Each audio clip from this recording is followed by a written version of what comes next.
बिस्मिल्लाहिर्रहमानिर्रहीम अस्सलामुअलैकुम। Welcome back to my YouTube channel. कैसे हैं आप सब? उम्मीद है खैरियत से होंगे।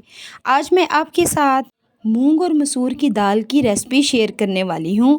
इसमें हम बहुत ही कम मसाला जात ऐड करेंगे, लेकिन इसका टेस्ट खाने में बहुत ही अच्छा होगा। ये खाने में बहुत ही टेस्टी होती है और बनाने में बहुत ही आसान होती है, और इस पे खर्चा भी बहुत ही कम आता है। वीडियो शुरू करने से पहले जो लोग हमारे चैनल पे न्यू आए हैं, हमारे चैनल को लाइक करें, सब्सक्राइब करें, शेयर करें। ये आपका प्यार है हमारे लिए।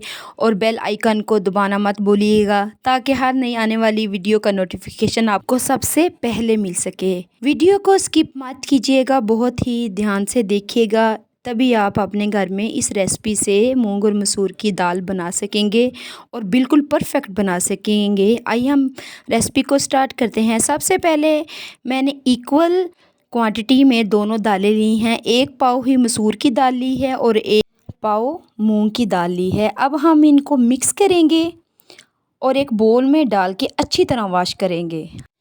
वॉश करने के बाद हम इसमें मसाला जात ऐड करेंगे। सबसे पहले हम 1 चम्मच भर के नमक ऐड करेंगे, फिर हम इसमें 1 चम्मच भर के हल्दी ऐड करेंगे और 1.5 चम्मच कुटी लाल मिर्च ऐड करेंगे। मसाला जात ऐड करने के बाद हम इसको अच्छी तरह मिक्स करेंगे। मिक्स करने के बाद हम इसको तकरीबन, वैसे तो हमने इसको 30 मिनट पकाना है, लेकिन हम इसको पहले 5 मिनट के लिए बंद करेंगे। 5 मिनट के बाद देखिए, हम इसको दोबारा देखेंगे। 5 मिनट के बाद देखना लाजमी है, क्योंकि इसके ऊपर झाग आ जाती है। अगर हम वो झाग नहीं उतारेंगे तो बाहर चूल्हे पे गिरना शुरू हो जाएगी और इससे आपका चूल्हा भी गंदा हो जाएगा। झाग उतारना इतना ज़रूरी नहीं, बस हिलाना लाजमी है। और इसको फिर हम 25 मिनट के लिए बंद कर देंगे और मीडियम फ्लेम पे हम रखेंगे। ज़्यादा स्लो भी ना हो, हाई भी ना हो, मीडियम फ्लेम हो। अब तकरीबन 30 मिनट के बाद देखिए, माशाल्लाह हमारी दाल गल चुकी है। अगर तो आपने चावल के साथ खानी है तो फिर आप इसको पतला ही रखिएगा। अब हमने एक पैन लिया है, पैन में हमने ऑयल डाला है। ऑयल को हम थोड़ा सा गर्म करेंगे। अब हम तड़का लगाने लगे हैं। अगर तो आपने नान के साथ या चपाती के साथ दाल खानी है तो फिर आप दाल को थोड़ा सा गाढ़ा भी कर सकते हैं। अगर चावल के साथ खाएंगे तो दाल पतली ही चलेगी। अब हमारा ऑयल तकरीबन गर्म हो चुका है। इसमें अब हमने 3 से 4 जो जवे होते हैं लहसुन के, वो काट के डाले हैं और एक छोटे साइज़ का प्याज हमने काट के डाला है। अब हम इसको अच्छी तरह फ्राई करेंगे। फ्राई करने से मुराद ये है कि इसका कलर डार्क ब्राउन होना चाहिए, क्योंकि हमने तड़का लगाना है। देखें, अब प्याज का कलर चेंज होना शुरू हो गया है। इसमें अब हम थोड़ा सा ज़ीरा भी ऐड करेंगे।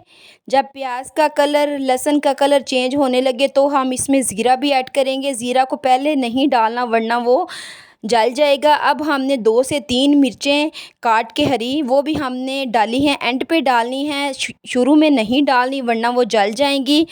अब हमने दाल को एक बोल में निकाल लिया है। इसके ऊपर अब हम 1 चम्मच भर के काली मिर्च डालेंगे और 1 चम्मच ही भर के अब हम इसमें गरम मसाला ऐड करेंगे। अब जो हमने तड़का लगाया है वो अब इसके ऊपर हम डालेंगे।